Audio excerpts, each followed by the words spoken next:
हम आपको out play और आफ्टर प्ले के बारे में बताएंगे। सेक्स के दौरान आउट प्ले का अर्थ आमतौर पर उन गतिविधियों से होता है जो संभोग के बाद में किया जाता है। अक्सर आउट प्ले या हम आपको समझाने के पर्पज से बता रहे हैं आफ्टर प्ले के नाम से जाना जाता है।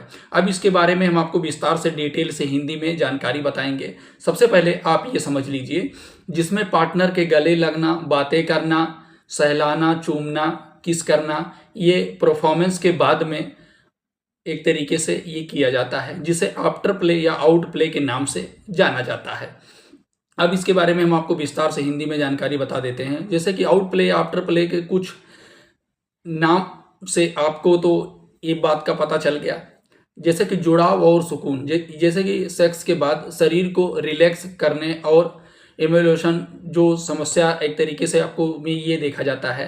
कई बार क्या होता है कि चाहे वो लेडीज़ हो या फिर पुरुष हो, सेक्स करने के बाद में लोग अलग अलग हो जाते हैं या फिर उठ के चले जाते हैं, तो ये चीज़ एक दूसरे से बात नहीं करते हैं, तो कहीं ना कहीं एक दूसरे को संतुष्टि नहीं मिलता है। तो ये चीज़ इसमें बताया गया है आफ्टर प्ले आउट प्ले के बाद में, कि जैसे सेक्स करने के बाद में बातें चीतें करना, एक दूसरे के प्राइवेट पार्ट पे सहलाना, गले लगना, किस करना, तो ये सब आउट प्ले में कहीं ना कहीं आता है। अगला चीज़ है जैसे कि भावनात्मक सुरक्षा।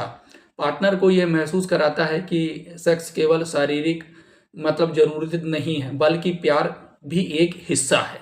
बहुत सारे लोगों को यही लगता है कि जैसे वो गए बेड पे परफॉर्मेंस वगैरह किए, फिर वो तुरंत उठ के चले गए या फिर तुरंत अलग अलग हो गए, सो गए। मान लीजिए, और कहीं ना कहीं चाहे वो लेडीज़ हो या फिर पुरुष हो, अगर कोई ना कोई एक दोनों में से अगर अलग अलग होके सो जाते हैं, तो एक दूसरे लोगों को यही लगते हैं कि यार ये तो सिर्फ मेरे साथ सेक्स के लिए आती है या फिर आता है, या फिर इसे यही चीज़ ज़रूरत है।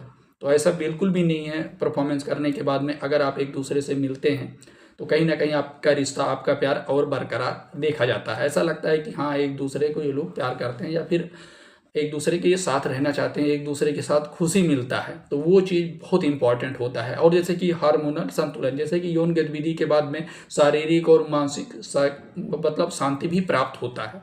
तो इस दौरान अगर वो बात करते हैं तो कहीं ना कहीं दोनों को काफ़ी अच्छा लगता है।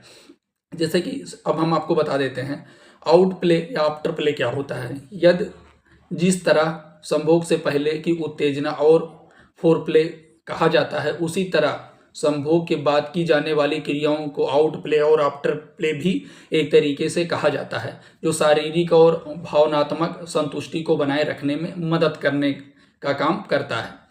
जिसमें क्या क्या शामिल होता है, जैसे कि गले लगना, ठीक है, एक दूसरे के प्राइवेट पार्ट को टच करना, फिंगरिंग करना, किस करना, चूमना चाटना, ये सारी चीज़ें इसमें शामिल होता है। बातचीत करना, एक दूसरे के लाइफ के बारे में, कैरियर के बारे में समझना, ये भी कहीं ना कहीं आउट प्ले और आफ्टर प्ले में आता है। आशा है छोटी सी जानकारी अच्छी लगी होगी। चैनल पर नए हो सब्सक्राइब करना, वीडियो को लाइक करना, ज़्यादा से ज़्यादा लोगों को शेयर जरूर करना। ये वीडियो जानकारी उद्देश्य के लिए है, जानकारी पर्पज़ के लिए है।